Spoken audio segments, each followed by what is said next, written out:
Bonjour à tous chers mortels, c'est Dragmar et on se retrouve avec un nouvel avis manga sur Cops Party. Alors oui, désolé, les vidéos sortent un peu en retard, mais là le week-end a été chargé. J'ai pas eu le temps de faire grand chose, donc les vidéos sortent en retard, mais au moins les vidéos sortent. Donc voilà, je m'en excuse d'avance.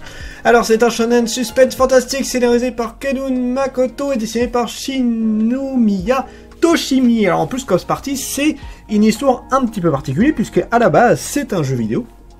Un jeu vidéo qui a été fait sur un logiciel ultra utilisé pour plein de jeux. Mais celui-là a marqué plus que les autres pour deux raisons. Déjà, il est ultra morbide et très glauque, tout ce que tu veux, donc ça a beaucoup marqué. Et surtout, il a été joué par quasiment tous les gros youtubeurs de l'époque, à savoir PewDiePie, Squeezie, les trucs du genre. De tous ceux qui faisaient du let's play, de jeux d'horreur, tout ça. Donc à l'époque c'était PewDiePie le plus connu, c'est toujours un des plus connus, mais bon. Du coup l'ont quasiment tous fait, puisqu'il était méga réputé, et du coup ça n'a fait que contribuer à sa popularité. Nous avons eu également l'animé qui a très bien marché également, qui avait fait... tout le monde était en mode « Ouah, c'est un truc de fou !» Et là, du coup, bon, le manga est sorti il y a un petit peu de temps au Japon, mais du coup, il est enfin sorti à travers les frontières, et c'est Manabook qui s'en occupe. Manabook, c'est souvent eux qui, dès qu'il y a un truc lié aux jeux vidéo... Alors, du coup, je suis pas un grand fan de Manabook parce que souvent les adaptations... alors, je sais que c'est pas Manabook qui fait l'adaptation, hein, mais souvent les mangas de Manabook qui sont des adaptations de jeux vidéo ne sont vraiment pas ouf du tout. Et j'avoue que là, j'ai lu que le premier tome, donc à voir ce que ça va donner à ce niveau-là. Mais pour l'instant, j'avoue... je suis partagé. J'aime beaucoup Cops Party de base, donc voilà. Bon, alors, on va déjà attaquer par la base. L'histoire, nous suivons plusieurs jeunes adolescents, lycéens qui jouent à se faire peur dans une école. Et à un moment donné, ils vont tous être transférés dans un autre endroit. Donc c'est plus ou... c'est pas leur école, c'est une autre qui est beaucoup plus vieille, qui vont chacun être séparés. Il y en a que quelques-uns qui vont réussir à se retrouver, notamment là dans le premier tome on a Seiko et Naomi qui vont se retrouver, et ils vont se rendre compte que l'école est ultra délabrée, qu'il y a des cadavres un peu partout, donc certains qui sont là depuis super longtemps, il y en a qui sont là depuis pas très longtemps, il y a des trous béants qui mènent tu sais pas où, t'as le plafond qui se pète la gueule, ils peuvent pas sortir.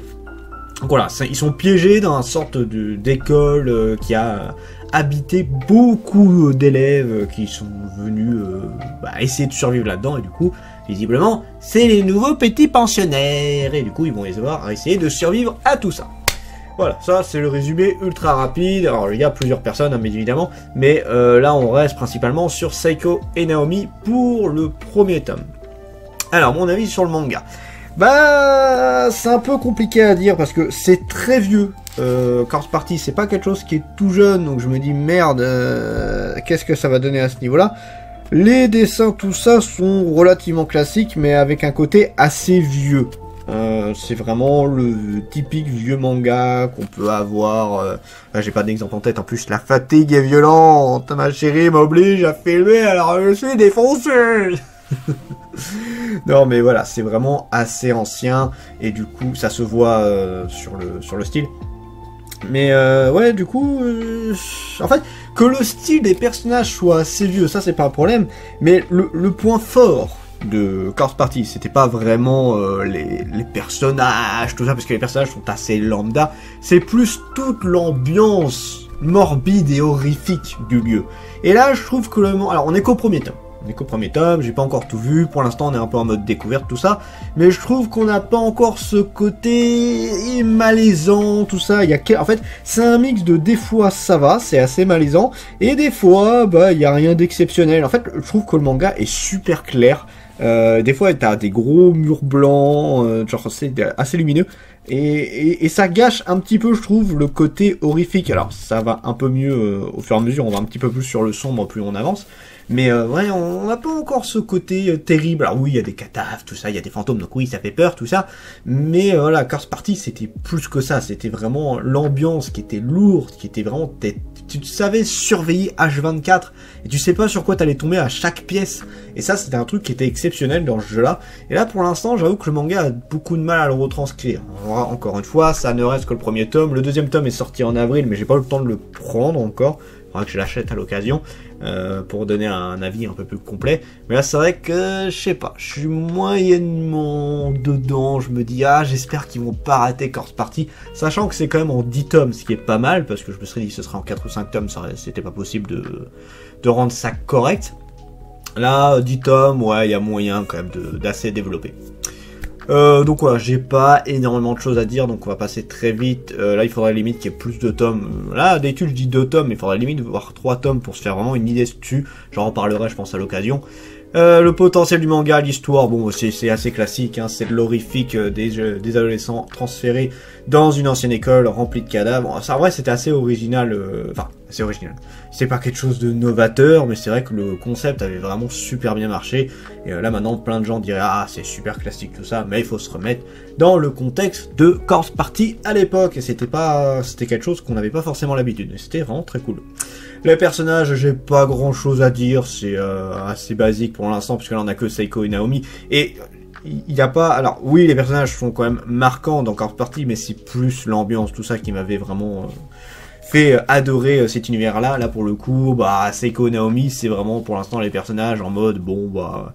On découvre les lieux, hein. Seiko, elle c'est la petite fofolle qui adore faire... qui est toujours pleine de vie, tout ça. Et Naomi, elle est plus en mode à se poser les bonnes questions, si on peut se dire ça comme ça. Donc voilà, rien de faramineux.